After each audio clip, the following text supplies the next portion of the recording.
It was a crisis that quickly captured the world's attention, and then, just as suddenly, was over. The mercenary group Wagner seized control of a key Russian city before its fighters started marching towards Moscow. Only 36 hours later, the armed rebellion ended with Wagner troops changing direction to head towards Belarus. At the center of it all was Yevgeny Prigozhin, the founder of Russia's largest private militia. Who is this once close ally of Russian President Vladimir Putin, and what's next for his Wagner Group? Prigozhin is a former criminal who turned a small hot dog business into a restaurant and catering empire. At one point, the 62-year-old ran one of St. Petersburg's hottest restaurants, hosting Putin and foreign presidents. He was known as Putin's chef because of his close ties to the Kremlin. When conflict between Russia and Ukraine began in 2014, Prigozhin founded the Wagner Group. The private militia soon played a key role in conflicts in Ukraine's eastern Donbass region. The group also became involved in conflicts as far away as in Syria, Libya, Mali, and the Central African Republic. As Russia invaded Ukraine in early 2022, the militia began fighting alongside Russian troops. It played a central role in the Battle of Bakhmut, a city captured by Russian forces. But that was when cracks began to show in Prigozhin's relationship with the Russian military. Prigozhin released a fiery message accusing the military of failing to provide his troops with enough ammunition. У нас нехватка боеприпасов 70%! Шойгу! Герасимов! Где боеприпасы? Посмотрите на них, Prigozhin was soon locked in a months-long power struggle with Russia's defense ministry.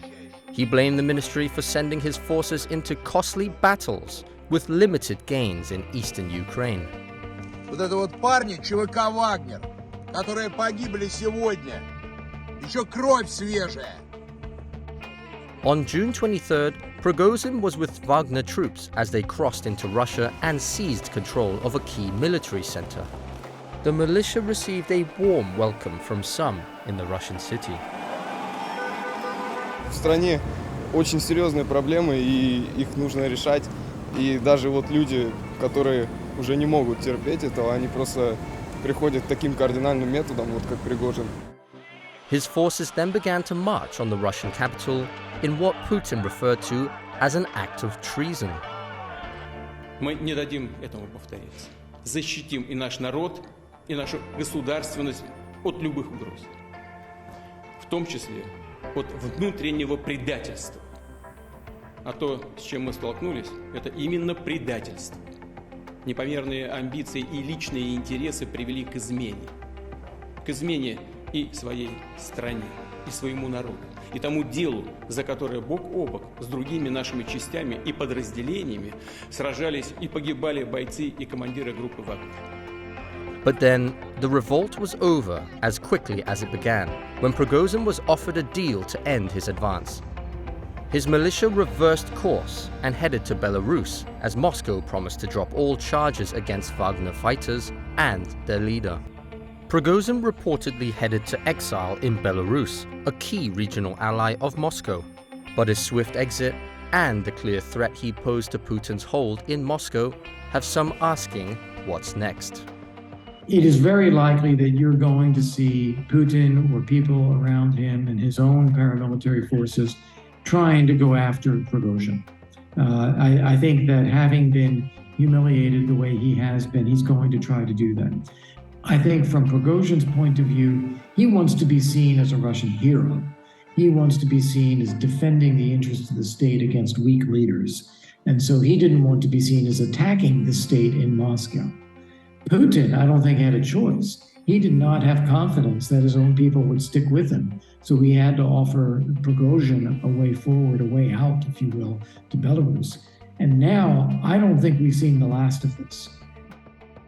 The short-lived rebellion was the greatest threat to Putin's grip on power in his more than 2 decades he has ruled. A former US general said the situation exposed vulnerabilities in Russia's security and military forces.